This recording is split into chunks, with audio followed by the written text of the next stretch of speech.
Alors maintenant, place à la musique.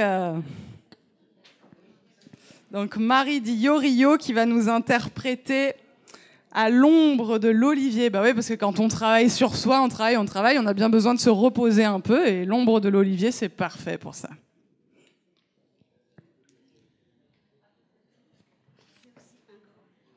Ah, le micro arrive.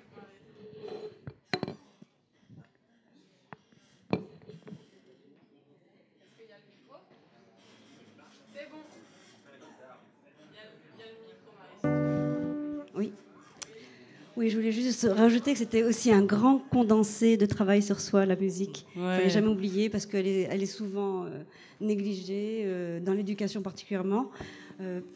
Toutes les matières artistiques d'ailleurs, pas seulement la musique, et les matières de réflexion. Moi, je le disais tout à l'heure, je ne comprends pas pourquoi on ne met pas la philosophie dès les toutes petites classes. Je veux dire, ça commence à se faire. Voilà, il y a eu quelques... Philosophie en maternelle, ça a donné lieu à un documentaire super sympa d'ailleurs. Quelques écoles pilotes, c'est super. Ouais. Il y a toujours des choses qui se font, mais il faudrait que ça soit généralisé, vraiment. Je suis d'accord. Allez, c'est parti, place à la musique.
Merci. Marie dit Yorio. Yorio ou Yorio? Yorio. Yorio. Bienvenue Marie. Merci pour ce beau moment. C'est tout en sensibilité. Merci. Alors donc ce morceau, il est intitulé À l'ombre de l'olivier. C'est un fragment d'une œuvre en 8 parties qui elle-même s'appelle Sous l'aile de l'ange. Ça donne envie, on doit être bien calé sous l'aile d'un ange. Et tu l'as composé à l'occasion d'un hommage au peintre Marc Chagall. C'est ça, oui. L'œuvre de Marc Chagall, elle t'a inspiré à ce point? C'était un petit peu une rencontre aussi, une surprise, parce que j'ai voulu... j'adore la peinture, j'adore tout ce qui est artistique, mais particulièrement aussi la peinture. Et ça m'intéresse toujours de faire des passerelles entre les différentes musique, disciplines, voilà, entre les différents arts. Peinture. Et donc du coup là c'est un projet que j'avais proposé à Maïté Vallès-Bled à l'époque où elle était au musée de l'Odève. Et quand elle m'a dit que la prochaine expo c'était Chagall, j'ai dit ah ben voilà super, voilà je vais faire une création sur Chagall. Donc je me suis mise presque 7-8 mois de travail. Et au départ, je ne savais pas du tout ce que j'allais faire. Bon, c'est parti vraiment avec beaucoup de recherche, en fait, au départ. Sa peinture, sa vie, son œuvre en général, parce qu'il n'a pas fait que de la peinture. Il a fait des tapisseries, il a fait des mosaïques, il a fait beaucoup de choses différentes. Et voilà, c'est un être qui travaille, en fait, quand j'ai découvert tout son... Donc là, tu nous parles du peintre Marc Chagall. Oui, parce qu'en fait, il représente aussi pour moi quelqu'un qui travaille beaucoup sur la paix, qui est vraiment extraordinaire dans tous ses possibles. Faut savoir qu'en pleine guerre, il dessinait des fleurs, il dessinait des êtres complètement incroyables. Bon, alors on peut se poser aussi beaucoup de questions. Qu'est-ce que c'est que cette histoire? Il est de culture juive, puisque son père était rabbin, russe. Il a été exilé, il s'est retrouvé à Paris dans les années 10. Il s'est retrouvé avec tous les artistes de la Ruche, qui a été un mouvement assez impressionnant à Paris. D'accord. Et là aussi, il y a une profusion vraiment d'énergie de toutes sortes, que ce soit littéraire, que ce soit les peintres, enfin, beaucoup de choses. Et en tout cas, son parcours t'a fasciné. Voilà. On va revenir justement sur le lien entre Marc Chagall et la paix, puisque on va revenir dessus. Mais avant, je voulais juste te dire que ce morceau, à la base, tu l'avais composé. Toi, tu es multi-instrumentiste, donc là, tu étais à la guitare, mais tu joues de plusieurs instruments. Alors oui, cette création, en fait, normalement, là, je vous ai fredonné d'autres instruments. Ce sont des instruments qui ont été, enfin, cette pièce particulièrement a été composée pour 4 musiciens. Quels instruments alors? Donc, l'entrée était au steel drum, c'est un instrument de percussion. Violon, oui. Ça va de soi aussi avec tout le chemin de Chagall. Et puis la flûte traversière. Donc, avec la guitare, ça faisait, là, c'est soit guitare électrique, soit guitare classique. Ça faisait un équilibre assez original entre les bois, les métaux, etc. Donc merci en tout cas de nous avoir fait une version light, voilà. Parce que là tous les musiciens n'étaient pas là, mais en tout cas tu as réussi à fredonner les autres instruments. Bravo pour ça. Et c'est à partir d'un vitrail qui s'appelle La Paix, un vitrail de Chagall qui est magnifique, qui est dans les tons bleus. Alors là aussi j'ai essayé que ce morceau soit bleu aussi. Vous l'avez senti, vous l'avez vu qu'il était bleu? J'espère que vous l'avez vu, hein. C'était évident pourtant. Voilà, et c'est vrai que il est resté en suspens. Il a été joué cette création n'a été jouée qu'une fois dans l'intégralité des 4 musiciens, plus une chorégraphe. D'accord. Alors donc on revient sur l'histoire donc de ce vitrail parce que c'est assez intéressant. Donc ce vitrail de Marc Chagall, aujourd'hui où est-ce qu'il est? Il est à l'ONU, s'il vous plaît. Alors, il est à l'ONU. Il a été offert par Marc Chagall lui-même. Chagall l'a offert en hommage à une personne dont je te laisse dire le nom. Oui, c'est alors c'est un Suédois qui avait eu le prix Nobel de la paix. J'avais déjà essayé de dire le nom des meubles chez Ikea. Ben là, c'est à mon tour. Donc lui, c'est pas un meuble chez Ikea, mais c'est Dag Hammarskjöld. Voilà. Donc c'est le prix Nobel de la paix qui posthume. Ouais. Oui, il a eu le prix Nobel de façon posthume. Et ce monsieur-là, il avait œuvré toute sa vie pour notamment plein de choses, mais aussi la création d'une salle de méditation au sein de l'Organisation des Nations Unies. Oui, en fait, c'est pas rien. Oui, enfin, voilà, c'est un peu l'anecdote, ça, mais c'est vrai que c'est une belle anecdote. Je trouve ça chouette. Le vitrail est juste à côté de la salle de méditation. Et il a surtout œuvré pour la réconciliation des peuples, vraiment, quoi. Bon, on ne connaît pas les intrigues de sa mort, mais bon, officiellement, il est mort dans un accident qui s'est craché. Mais bon, c'est vrai il a fait vraiment des choses qui étaient sûrement dérangeantes pour beaucoup de gens qui. C'est parfois dangereux d'œuvrer pour la paix, mon Dieu. C'est toujours dangereux. C'est toujours dangereux parce que la paix. En fait, la paix, c'est une construction constante. Il n'y a pas un état de paix. On ne peut pas dire on est en paix, on dit qu'on est en paix, mais ça veut dire quoi Comme disait Lise Gallois, on recommence tous les jours à refaire la paix. J'ai découvert quelque chose d'assez incroyable, c'est que Nobel, je ne sais pas si vous le savez, Alfred Nobel, était l'inventeur de la dynamite.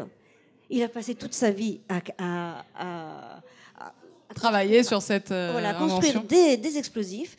Et un jour, je crois que c'est 1 an ou 2 ans avant sa mort, il a vu sur un journal de nécrologie en France, à ce moment-là il était en France, et il a vu le marchand de la mort est mort hier. Et ça, je crois que ça a dû lui faire tilt. Il s'est dit oui, bon, oui, c'est sûr. Et en fait, c'était qui donc le marchand de la mort? C'était comment il s'appelle, Nobel. Qui est lui-même, parce qu'il vendait des armes, il vendait des explosifs. C'est comme ça qu'il a fait une immense fortune. Mais j'ai pas bien saisi. Il a vu son article. Il a vu un article de mort alors qu'il était vivant. Avant sa mort, oui, c'était une nécrologie, c'était une sorte de gag, mais pas bon. Pas très drôle. Oui, bon. Mais bon, du coup, ça lui a fait complètement changer d'optique. C'est pour ça qu'il a légué toute sa fortune à la littérature. À la paix aussi. Ok, une anecdote intéressante. Ouais, c'est assez rigolo. Merci en tout cas Marie. Alors tu as amené ton disque là qui est avec nous, donc si jamais ça intéresse certaines personnes, après l'émission on pourra se lancer dans une série de dédicaces. Il s'appelle Semence, c'est le fruit de 20 ans de travail. C'est toute ton œuvre qui est rassemblée dans ce disque. On ne peut pas dire, mais une partie, j'ai dû choisir, j'ai dû faire des choix, bien sûr. Mais bon, c'est vrai que c'est particulièrement... C'est un disque solo, celui-là. Donc c'est particulièrement soit des compositions, soit des arrangements. Et les arrangements de tous les musiciens que j'aime beaucoup, comme Piazzolla... Pastorius, De Falla, Satie, c'est très très varié. Il y a beaucoup d'éclectisme, mais je suis pour l'éclectisme aussi, vraiment parce que je pense que plus les choses sont plurielles et mieux on se portera. Ouais, ça aussi c'est un des secrets de la paix. Et je voulais remercier aussi toute l'équipe d'avoir fait cette rencontre. Merci beaucoup Marie. De créer des choses comme ça fait super plaisir. Merci d'être là et puis de nous amener tes belles notes de musique pour égayer tout ça. On se retrouve en fin d'émission. Oui, mais on fait le bœuf ensemble. Merci. Ouais. Allez, merci, à tout à l'heure.